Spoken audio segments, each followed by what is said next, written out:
La cultura de la pasión amorosa es: tenés que estar enamorado todo el tiempo, el otro tiene que ser todo para vos. Alguien sabe que está en un vínculo, que ya no ama y no se separan. Entonces dicen, bueno, pero si ya no amás tenés que separarte, como si fuera algo deshonesto. No siempre se está en condiciones. Esta semana en La Fórmula nos visita Luciano Lutereu, psicólogo y filósofo. Muchas veces amé y no amé bien, muchas veces amé y le pedí al amor cosas que el amor no me podía dar. La nuestra es un poco la época de los amores melancólicos, ¿no? Que son amores que podrían haber sido. Uno puede hacer un duelo por lo que vivió, pero hacer el duelo por un deseo no realizado, enamorarse es fácil, más difícil es vivir con amor. Hola Luciano, bienvenido. Muchas gracias por estar acá. ¿Cómo estás? Muy bien, ¿y vos? Me da mucho placer tenerte acá y poder conversar un rato con vos. Fuiste uno de los primeros invitados que tuve. Y hoy, si te parece, tengo una primera frase que leí en tu libro Amar, Temer y Partir, que me encantaría que la desarrollemos un poco. Y es: en el amor nadie es tan consciente, tan responsable y tan sincero como quisiera.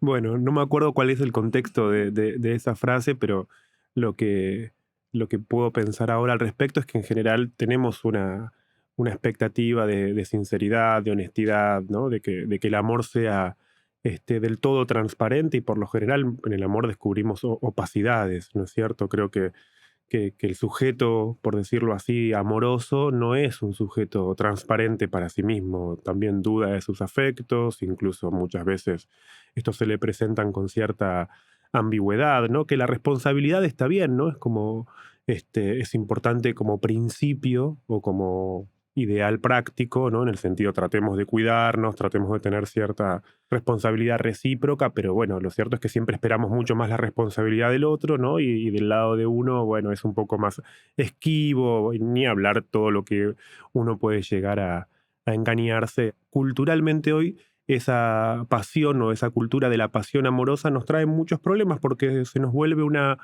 en vez de ser el amor una experiencia de intimidad con otro que lleve a un conocimiento recíproco, ¿no? Te conozco a vos y me conozco a mí mismo.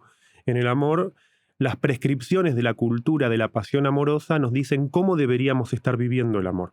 Y esto debería ser así, tendría que ser así, tengo que sentir esto, si no siento esto está mal, ¿no? Digamos, es una cultura, la de la pasión amorosa, muy normativa.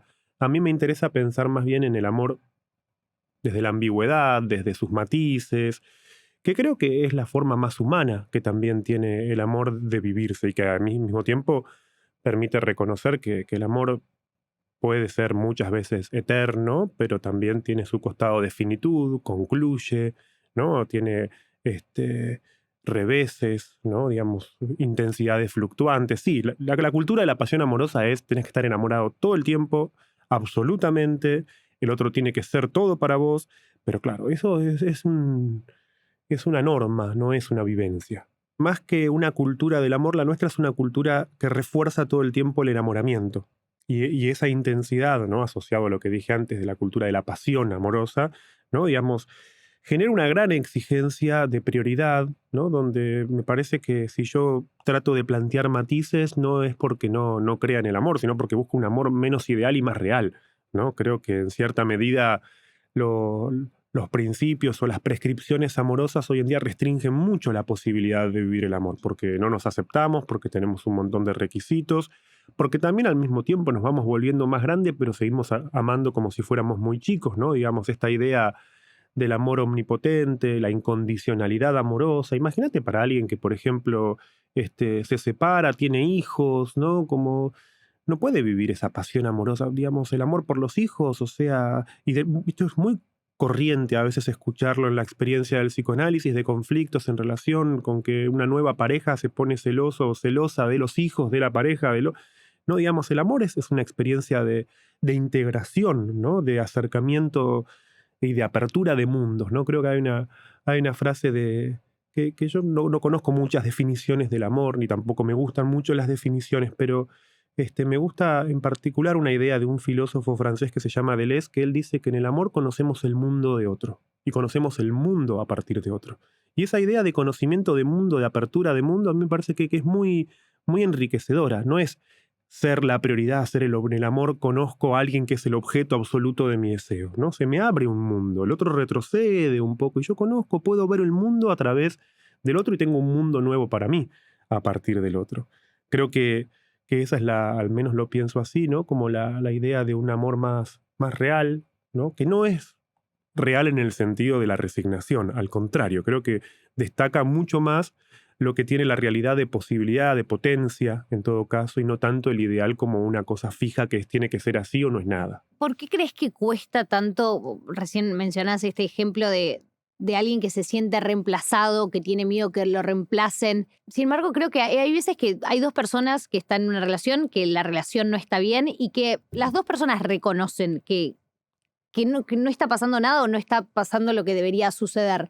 ¿Por qué crees que igual cuesta tanto separarse? Separarse es difícil porque es no separarse del otro, también es separarse de algo de uno. Uno siente que todo lo bueno de uno se va con el otro, ¿no? Y creo que al mismo tiempo la experiencia de separación es muy dolorosa porque uno siente que algo que podía ser de cuidado o de protección, ¿no? Digamos, la presencia del otro no solamente nos asegura un sentimiento amoroso, sino que también sentimientos básicos como el cuidado, la protección. Sentir que el otro no está se vive como un desamparo. Eh, Nos sentimos que perdemos una parte interna muy, muy importante. Nos perdemos a nosotros mismos. Creo que ahí es que justamente con una separación, que puede ser una separación de una pareja, pero puede ser la separación también de un trabajo. Le ocurre a personas que, por ejemplo, se jubilan o dejan de trabajar y se deprimen. ¿No es cierto? El proceso de separación es un proceso de pérdida de una parte buena de uno mismo y no siempre estamos en las mejores condiciones para poder... Quizás la pregunta sea no solamente por qué nos duelen las separaciones, sino cómo podemos o cómo atravesar separaciones, ¿no? Para que justamente no sean experiencias de derrumbe. ¿Cuál es la mejor manera de transitar una separación, un duelo? Con respecto a la separación, yo no sé si es que hay una mejor manera, pero sí creo que para esos momentos es importante contar con una buena red de apoyo, otros en los que apoyarte, sostenerse, ¿no? Quiero decir, la separación acompañada de aislamiento se vuelve muy punitiva, ¿no? Me siento mal, me siento feo, me siento que no soy digno de amor, siento que la parte buena de mí se fue, ¿no? Digamos, empieza a producirse, ¿no? Como una especie de pozo cada vez más profundo. Entonces, poder tener una red con otros y al mismo tiempo estar abocados a una tarea que nos dé algún tipo de satisfacción personal, ¿no? Quiero decir, por eso muchas personas, a veces eso se lo tiende a pensar moralmente, ¿no? Por ejemplo, que alguien sabe que está en un vínculo que ya no ama y no se separa, ¿no? Entonces todos le dicen, bueno, pero si ya no amás tenés que separarte, ¿no?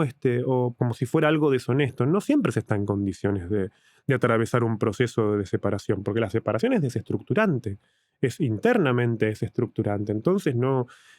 Volviendo a lo que te decía al principio de la cultura de la pasión amorosa, que es fuertemente prescriptiva y normativa, todo el tiempo te dice lo que tenés que hacer, pero no te da herramientas ni te comprende en los tiempos, ¿no? Digamos, bueno, pero si no estás enamorada, ¿por qué no te separás? Y, bueno, no, pará, hay que armar una escena para la escena de separación, si no se puede volver. Para muchas personas una separación puede ser una caída al vacío, ¿no? Entonces hay que tener armada una red, ¿no? Digamos, al mismo tiempo, como dije, ciertas actividades que nos den una satisfacción, ¿no? Que nos podamos reconocer a nosotros mismos en esa... Puede ser muy despersonalizante también una separación. Y después viene el duelo, ¿no? Que en el duelo uno podría pensar en distintas etapas. Hay muchos libros muy, muy buenos sobre el duelo, ¿no? Gabriel Rolón escribió un libro fantástico sobre el tema, digamos, explicando desde el psicoanálisis, ¿no? Para no irnos a cuestiones técnicas. Hay muchas teorizaciones del duelo, ¿no? Pero yo creo que lo central del duelo tiene que ver ya no tanto con separarse de algo de uno, sino con poder quedarse uno con algo del otro, ¿no? Y poder reconocer que en uno va a haber algo del otro que no se va a ir, ¿no? Y eso a veces, viste que en las peleas de pareja, cuando después pasa un tiempo, llega el momento como de devolverse las cosas, ¿no? Entonces, bueno, paso a buscar mis cosas, ¿no? Como casi algo urgente que tiene que pasar. A veces urgente, a veces hay gente que no ha llegado a dejar años cosas en la casa del otro también, ¿no es cierto? Sí, o siempre se devuelven las cosas y queda algo, sí, ¿no? O sea, es como algo medio simbólico. Sí. ¿No? Digamos, es devolveme lo que es mío, ¿no? Digamos, no te quedes con nada mío. Y bueno, eso es una especie de renegación que muestra que en realidad en el proceso de duelo nos quedamos con mucho del otro, ¿no? Nos quedamos con mucho del otro que cuesta poder aceptar que hay una parte del otro, una parte del amor del otro que se queda con nosotros independientemente de que no nos haya gustado más el modo en que nos amaba o que se haya terminado nuestro amor, ¿no? En ese punto decía antes que hay algo del amor que es eterno, ¿no? Que el amor permanece, se transforma, ¿no? A muchas personas les pasa, ¿no? Conversaba el otro día con alguien que decía algo muy lindo, ¿no? En sus propios términos descubría algo que es una gran verdad del duelo, ¿no? Después de una relación que se encontró con una imposibilidad, diría, ¿no? Y tuvieron como que tomar distancia cada uno del otro, ¿no? Él decía algo así como: lo que más bronca me da es que después de este tiempo, de este proceso de duelo, podríamos llamarlo así, ¿no? Me voy a terminar convirtiendo en la persona que tendría que haber sido para estar con él, ¿no? O sea, uno al final descubre, ¿no? O sea, bueno, la separación no tiene ese poder transformador que sí tiene el duelo. Claro que no solamente esa persona va a volver a amar, porque en última instancia la pregunta del duelo no es si voy a volver a amar, sino que no se vuelve a amar de la misma forma. Y muchas veces, ¿no? Bueno, nos quedamos con algo del amor del otro, amamos con algo del amor del otro. Siempre en el amor hay algo prestado, ¿viste? Yo creo que para jugar un poco con los términos, ¿no? Digamos, la idea del amor propio puede ser un poco contrastada con esta idea de que hay algo del amor que siempre viene de afuera, ¿no? Digamos, y el amor propio en realidad es la sedimentación del amor que nos dieron. Por eso es tan duro a veces, Milu, como cuando alguien piensa poder hacer un duelo cuando alguien siente que no fue amado, ¿no? Cuando, digamos, y eso, viste, que los amigos a veces te dicen: no, era una mala persona, nunca te amó, qué sé yo, eso no ayuda en nada, ¿no? Porque la sensación de no haber sido amado es muy impotentizante. Te quiero preguntar, hay algo de esto que me decías recién, de las etapas del duelo y que a veces una persona empieza a hacer un duelo en simultáneo, que empieza a salir con alguien. Creo que hoy escucho mucho esta cosa de: para estar con alguien primero tenés que ser suficiente vos, no podés estar con alguien si primero no estás bien con vos. Esta cosa de que hay que primero cultivarse a uno y recién en ese momento exponerse a tener un vínculo con el otro. ¿No?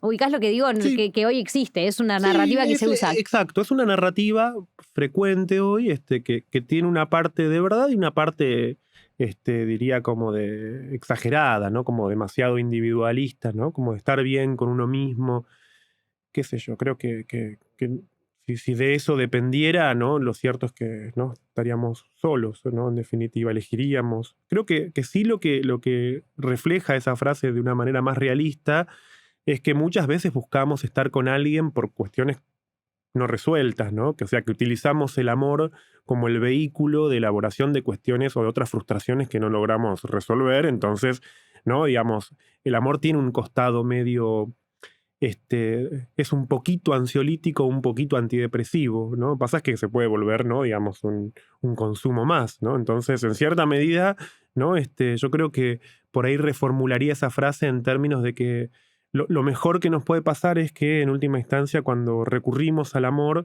no necesitamos mucho del amor, ¿no? Si necesitamos mucho del amor, si el amor tiene que funcionar como ese ansiolítico cotidiano, como para que uno no se sienta mal consigo mismo, o tiene que ser un antidepresivo en el sentido de que, ¿no? Digamos, si no, yo ando bajón, no me gusto a mí mismo, ¿no? Si tiene que tener ese tipo de funcionamientos, le voy a estar pidiendo demasiado. Le voy a pedir al amor lo que el amor no da también, ¿no es cierto? Como experiencia humana, el amor da muchísima gratificación, pero le da mucho más a quien más da, no a quien más pide.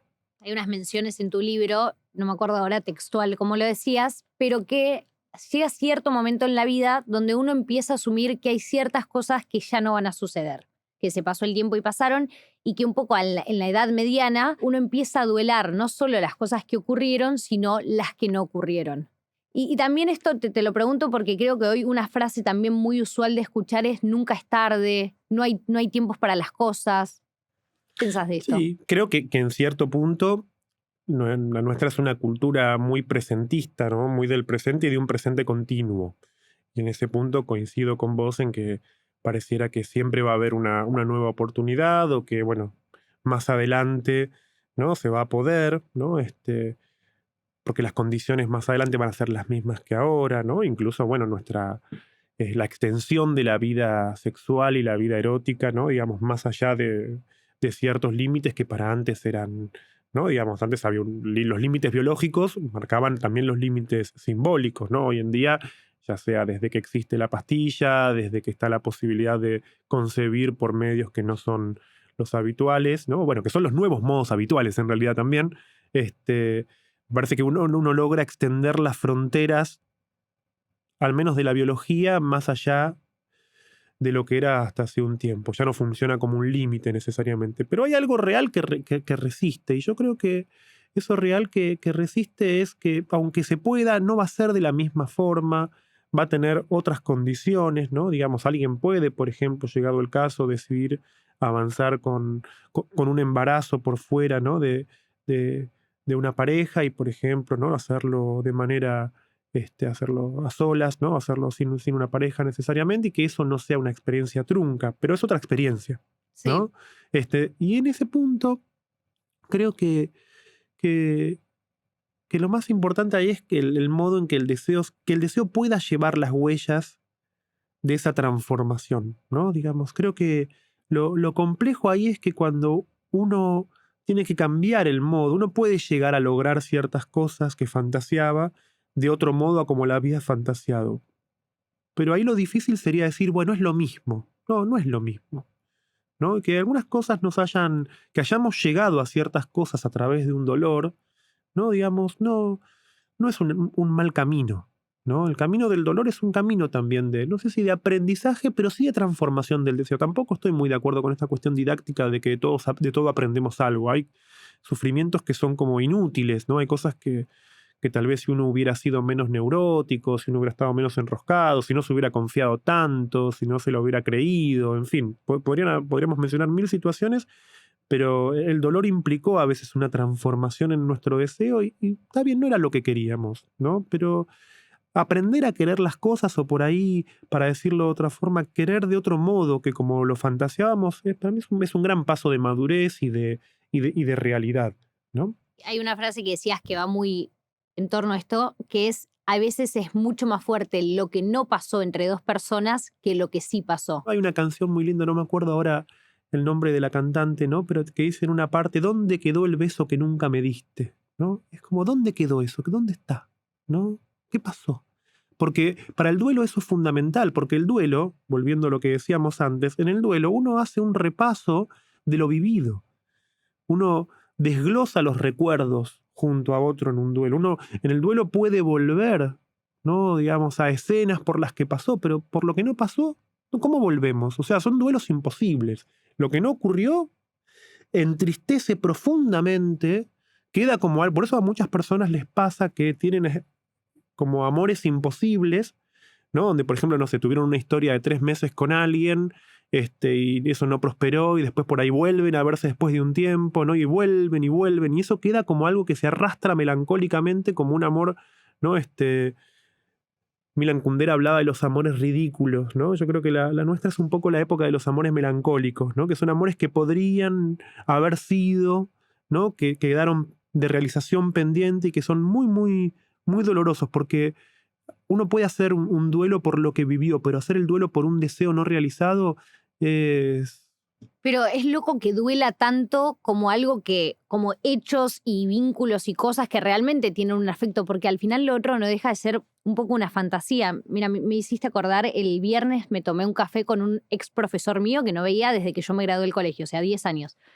Él se fue a ir a California, es profesor ahí, me estaba contando, yo le pregunté en algún momento, ¿pero te enamoraste en todos estos años que estuviste ahí? Me dice, sí, tuve 2 personas de las que me enamoré. Una fue un chico que lo conocí un día, convivimos la próxima semana, menos de una semana, creo que fueron 5 días, y después él se fue, tuvo que viajar, pero bueno, a lo largo del tiempo nos mantuvimos en contacto y él me lo contaba como una persona del que él sentía que se había enamorado.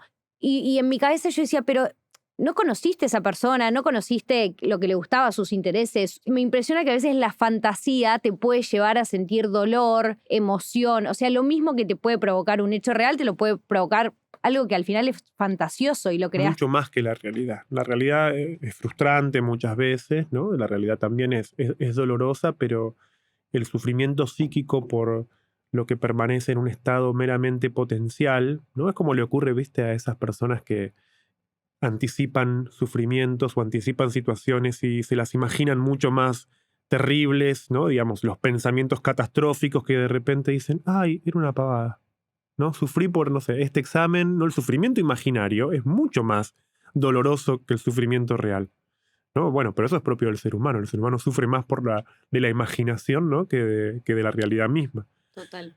Pensarlo esto aplicado, ¿no? A esas situaciones en las que alguien piensa y dice, bueno, pero si entonces hacemos, y si me arrepiento, ¿no? Y si no, prefiero no hacerlo porque por ahí voy a sufrir, ¿no? Como y después, ¿no? Como creo que hay un poema de Silvino Campo que dice, ¿no? En una parte algo así muy lindo, ¿no? De todo lo que sufrí por no haber querido sufrir.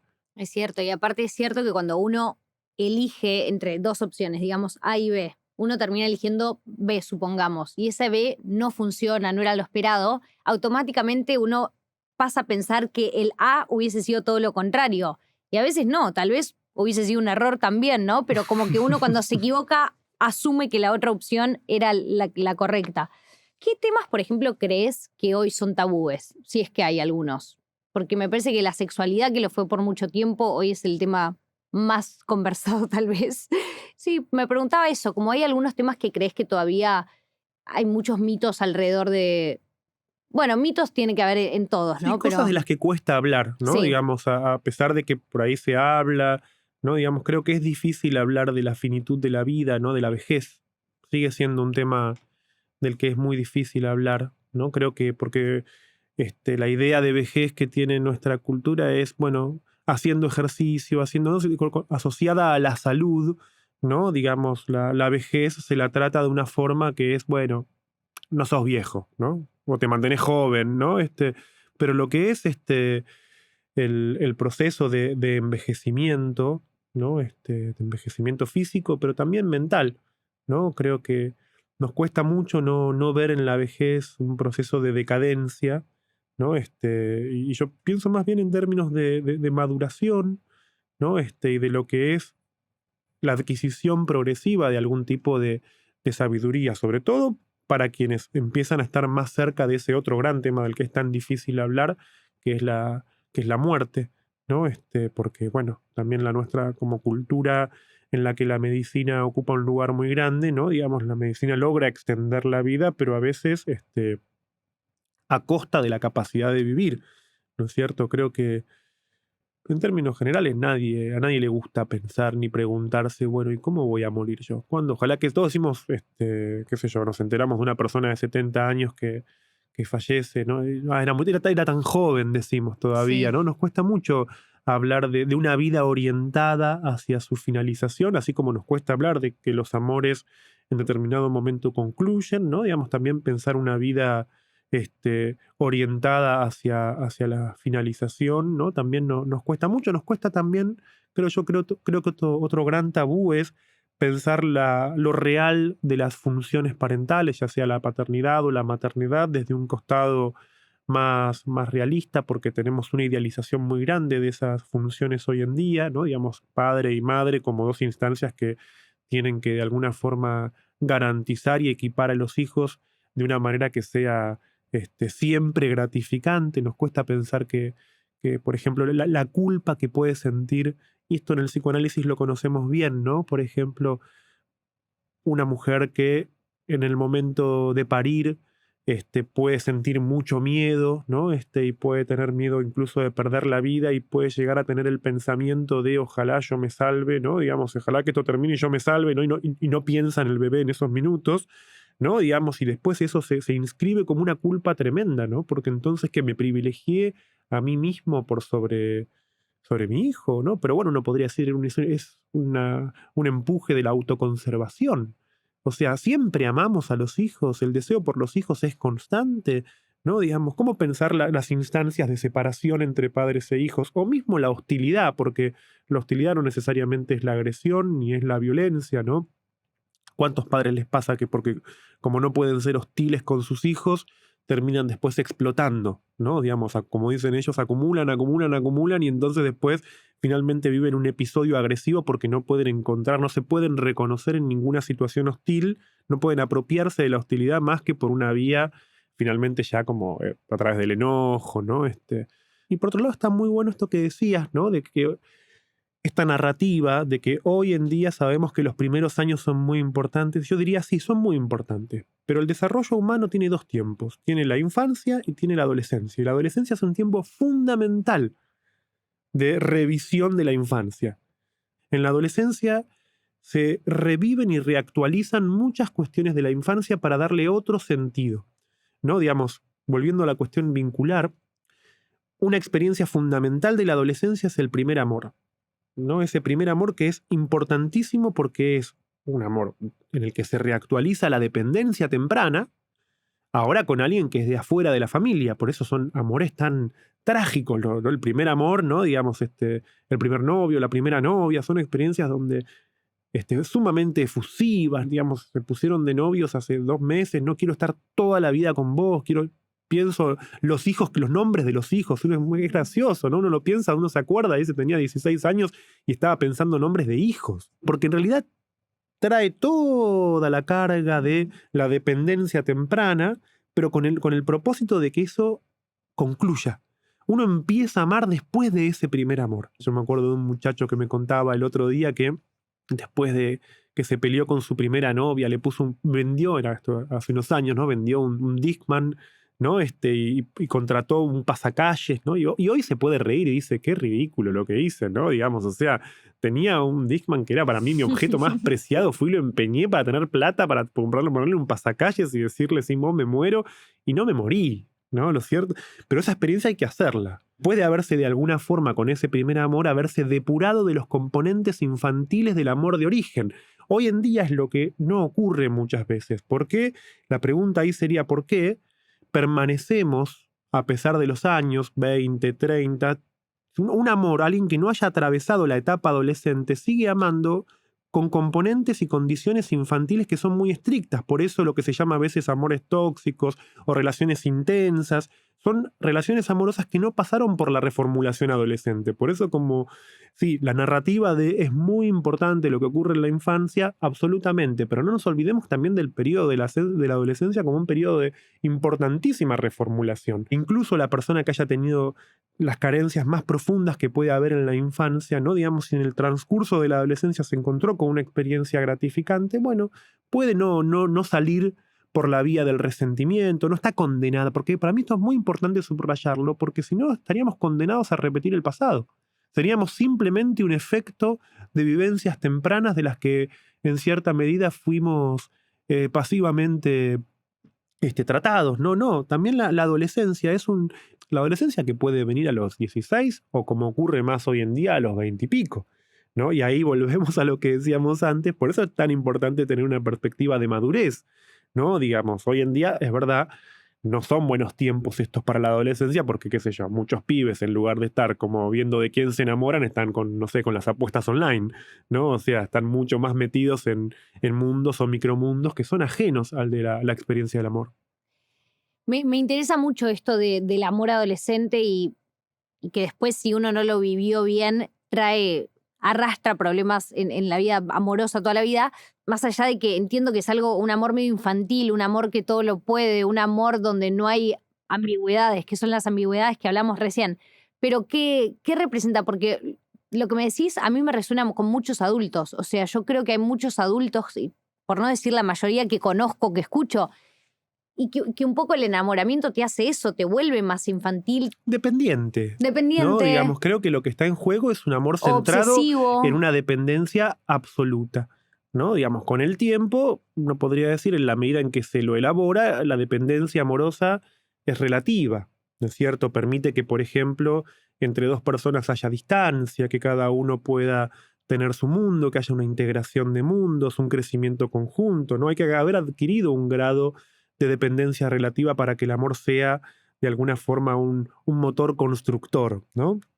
Ahora, cuando el amor ese lleva huellas muy fuertes de la dependencia infantil, ¿no? Y lo que encontramos, o cuando ese enamoramiento o ese primer amor, no, es un amor fuera de serie, ¿no? Es un amor que cuando se realiza queda ahí en el pasado. Por eso algunas personas, viste, que cuando se separan vuelven a llamar a personas con las que estuvieron antes, ¿no? O quieren volver a saber de algo, de, bueno, en qué anda, ¿no? Digamos, o se mira qué hace, ¿no? Digamos, no, lejos de ser una cuestión morbosa es porque hay algo que quedó de uno, ¿no? De hecho, Uno puede ser incluso hasta un poco compasivo, ¿no? Y decirlas, como decía este muchacho de recién, ¿qué hice, no? Digamos, empeñé un objeto para poner un pasacalles, hoy no lo volvería a hacer ni loco, ¿no? Pero se puede tener cierta compasión por ese que uno fue, ¿no? Pero porque ya no lo es más, ¿no? Creo que donde no, en algunas, entre comillas, patologías amorosas, ¿no? Digamos, la falla del primer amor como una experiencia importantísima de reformulación y de resignificación, dado que eso no se produce, lo que permanece es como una especie de repetición y tendencia al fracaso amoroso. Del tendencia al fracaso amoroso porque son relaciones como que aspiran a una fusión infantil que, llegado a cierto punto, la única forma, el único corte a la fusión es la expulsión, es el rechazo, que es una modalidad vincular muy común hoy en día, ¿no? De parejas que cuando están bien, y cuando están mal, ¿no? Digamos, es Estamos muy Troya, mal, ¿no? O sea, es sí. como ver, no, creo que Pero esos hay gente que son, se siente muy atraída a eso, hay gente que encuentra como un goce en esta cosa de la no estabilidad, ¿no? Bueno, creo que es bueno, alguien que creo que tiene un patrón a lo tóxico, se regocija un poco en eso. bueno, pero mirá qué bueno esto que vos decís, Milu, porque de un tiempo a esta parte, así como dije antes que empezamos a hablar de apego en vez de amor, hoy hablamos de patrones, ¿no? Digamos, estoy repitiendo patrones. Si leemos algunos de los textos actuales o de lo que en redes a veces se suele compartir con respecto a estos temas, ¿no? Bueno, vos y tus patrones, o sea, son dinámicas de funcionamiento que son totalmente ajenas al otro, ¿no? Como si de alguna forma lo que estuviera detrás de eso fuera que hay una forma de comportarnos, digámoslo así, que hace que el amor sea muy difícil, ¿no? Es como si de alguna manera de algo hay que poder depurarse y cuando uno no lo hizo eso, el primer amor es la oportunidad vincular de poder depurarse de ciertos patrones infantiles. Cuando uno eso no lo pudo hacer en la experiencia con otro, en un momento localizado y tan significativo y tan propicio para eso como es la adolescencia, permanece como un residuo que se va rehabilitando y poniendo en juego, ¿no? Digamos, lo cual es, para algunas personas es muy complejo cuando ya tienen más de 30, 40, ¿no? Digamos, 50, ¿no? Como cierta vivencia desregulada del amor, ¿no? Para usar otro término que también está, ¿no? Que algunas personas, de hecho, por haber leído textos y demás, lo plantean de esa forma. Dicen, yo me desregulo, lo que pasa es que yo me desregulo. No sé por qué pensé en esto, pero viste que, por ejemplo, el mito de Cupido, cuando Cupido flecha a una persona, esa persona se enamora. Y que es un poco como la alusión a decir, uno no elige y cuando te pasa, no hay vuelta atrás y te sucedió. Y lo mismo cuando Cupido tira las flechas de plomo, la persona se desenamora, que un poco es la misma referencia, ¿no? Como te desenamorás, no le encontrás el porqué. De hecho, hay gente que hace mucho esfuerzo para volver a hacer cosas, volver a reactivar. Y ese sentimiento, en este mito, es como que una vez que te cayó la flecha, no hay vuelta atrás. ¿Crees que eso en la vida real, el desenamoramiento, es una etapa por la que pasan todos los amores que duran más de cierto tiempo? ¿Es algo así tan certero donde una vez que te sucedió, es difícil volver a activar eso o que vuelva a suceder? ¿O crees que es algo no tan continuo, que pasa por momentos y que puede volver a suceder con una misma persona? El desenamoramiento es un proceso espontáneo, ¿no? Digamos, dada la ilusión del enamoramiento, ¿no? La realidad misma va desilvanando esa ilusión, ¿no? Ahora sí, otra cosa es poder vivir con amor, como una tarea cotidiana, ¿no? Hay una canción de Daniel Melero que dice algo así como enamorarse es fácil, más difícil es vivir con amor, ¿no? Que es una tarea cotidiana. Creo que por lo general, también por un patrón infantil que arrastramos, por lo general tenemos una inclinación a dar por sentada la presencia del otro, ¿no? Entonces en la pareja, ¿no? En la medida en que dos personas empiezan a articular sus vidas, bueno, se empieza a dar por sentado que el otro está. Y el amor que no se cuida no resiste el tiempo, ¿no? Digamos, el amor requiere cuidado, no es un trabajo en el sentido de un esfuerzo, ¿no? Digamos, no es que vamos a programar, ¿no? Pero el amor, creo yo, al menos pienso que también lo vivo de esa forma, es un cuidado cotidiano, ¿no? Depende no requiere grandes inversiones, ¿no? Digamos, el pequeño gesto, ¿no? El saber que el otro está, no volverse invisible cada uno para el otro, porque cuando se llega a esa instancia, ¿no? De que ya nos alejamos, ya no sabemos dónde estamos. Nos alejamos tanto a lo largo de este tiempo que ya no sabemos dónde estamos, en qué anda cada uno. Tiene ese problema de que creíamos que estaba todo bien y de golpe nos miramos y no sabemos dónde estamos. Estamos en dos mundos totalmente distintos. Creíamos que, ¿no? Digamos, mucha gente lo dice de esa forma, no me la vi venir. Creo que esta imagen que vos traes de Eros, como los griegos lo pensaban como un dios caprichoso, que creo que es una forma de decir que nunca te enamorás de la persona que te conviene, ¿no? Siempre hay algo, que es una manera de decir que por más aspectos que tenga el otro que lo puedan hacer digno de amor, ¿no? Digamos, el amor no se justifica por las propiedades del otro. Yo no me puedo enamorar de quien quiero, ni hay nada en el otro que me pueda convencer, no es una elección por conveniencia, ¿no?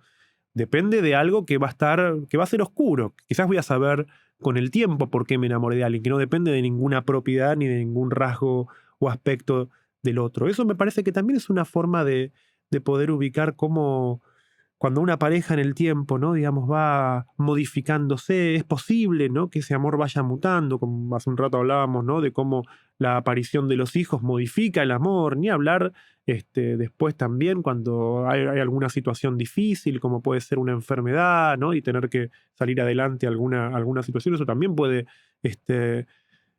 refrescar el amor, pero eso hay que estar atento. Yo creo que por lo general, por este patrón infantil que mencionaba antes, que es el de dar por sentada la presencia del otro, nos descuidamos mucho y al final, ¿no? Digamos, eso es dar por sentada la presencia del otro es una referencia a un otro parental. Creo que cuando creemos que el otro es como un padre, una madre, que en última instancia siempre están, ¿no? Digamos, nos descuidamos mucho y bueno, nos vamos alejando, ¿no? Y creo que a veces es muy difícil, por eso se dice a veces volver a enamorarse, ¿no? Como volver es muy difícil, ¿no? Volver ya, no, el amor es como de un solo Tal cual. trayecto. ¿Crees que es difícil vivir en el amor un poco por estas narrativas que nos contamos, que le exigimos? O sea, ¿crees que si la narrativa fuera distinta, que si lo viéramos de una manera sin cuentos, sin historia, sin...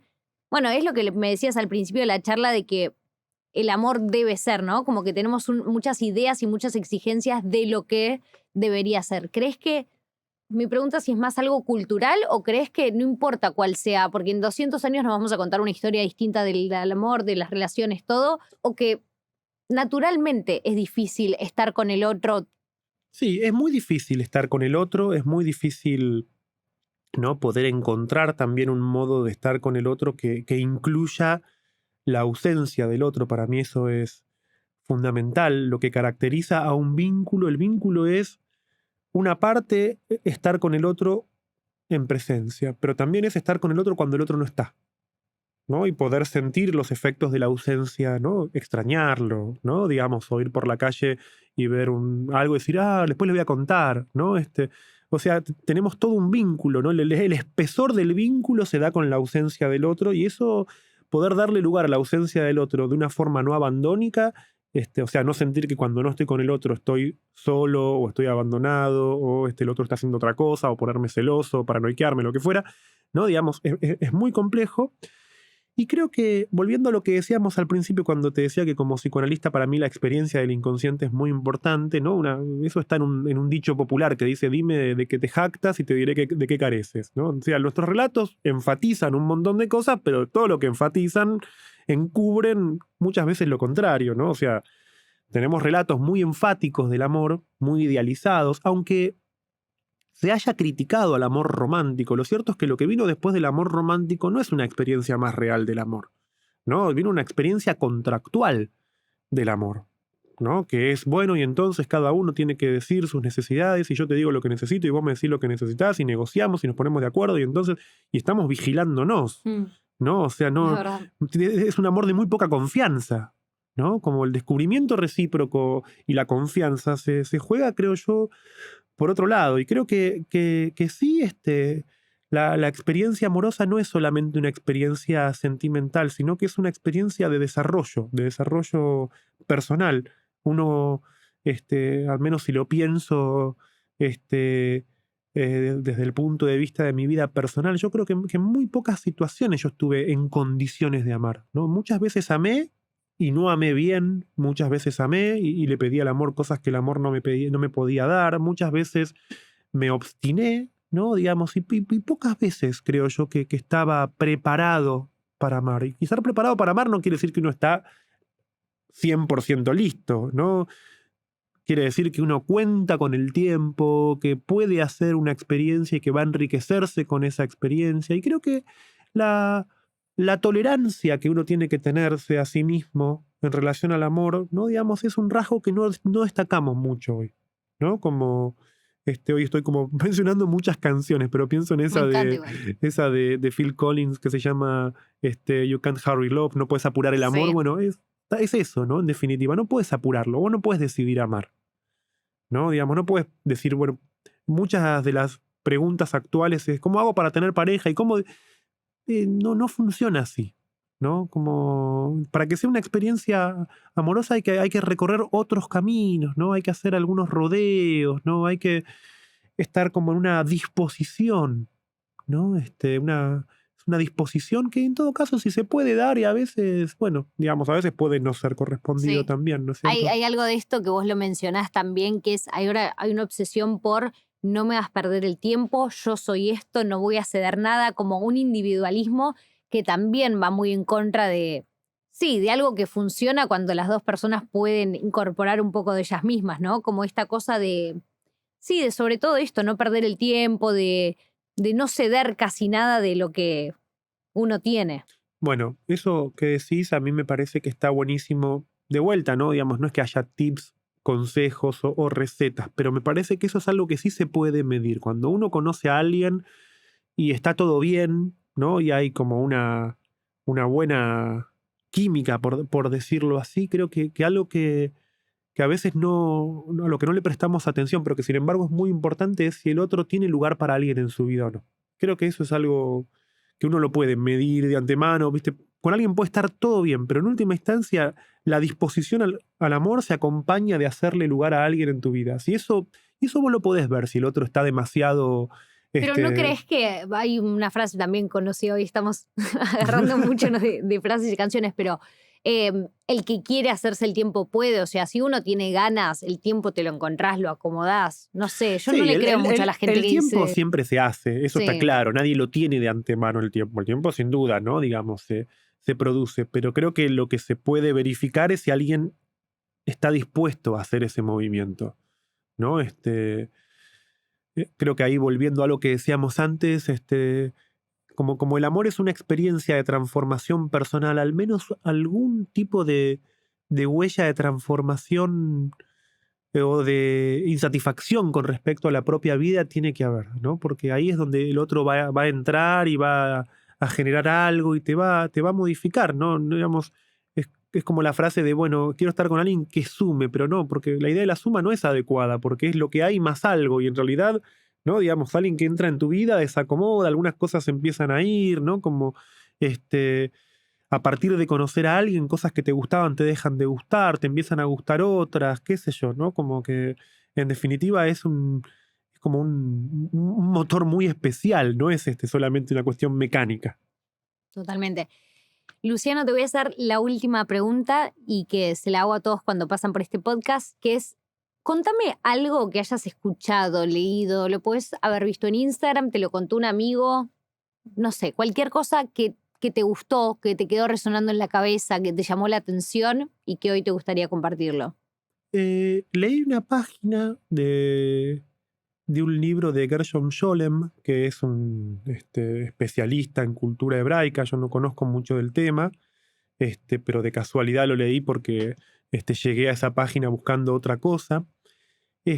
Donde él cuenta una anécdota que no la puedo reproducir exactamente, ¿no? Pero a ver, lo voy a intentar, ¿no? Donde él cuenta como una especie de relato tradicional de la cultura judía, creo, ¿no? Donde se cuenta la historia de alguien, ¿no?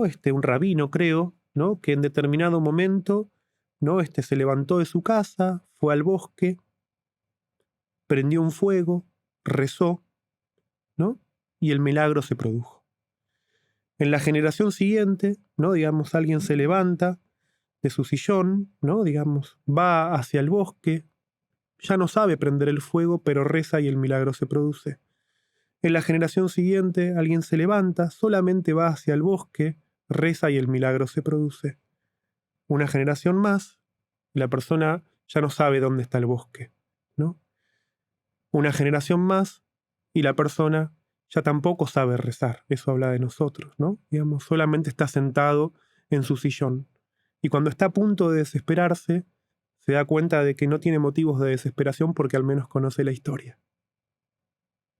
Ok, quiero hacer un doble clic en qué representó ese cuento para vos. Que muchas veces pensamos que todo pasado fue mejor, que hoy en día sin duda contamos con menos cosas, ¿no? Que tenemos menos recursos, que pareciera que está todo mal, ya no sabemos dónde está el bosque, no sabemos cómo hacer el fuego, a veces hasta nos olvidamos de rezar, pero si tenemos la historia, si podemos contar una historia, ¿no? Todavía el milagro se va a producir. Me encantó. Luciano, es un placer siempre escucharte, siempre aprendo mucho de nuestras conversaciones y me dio mucho placer tenerte acá. Gracias por venir. A vos, muchísimas gracias.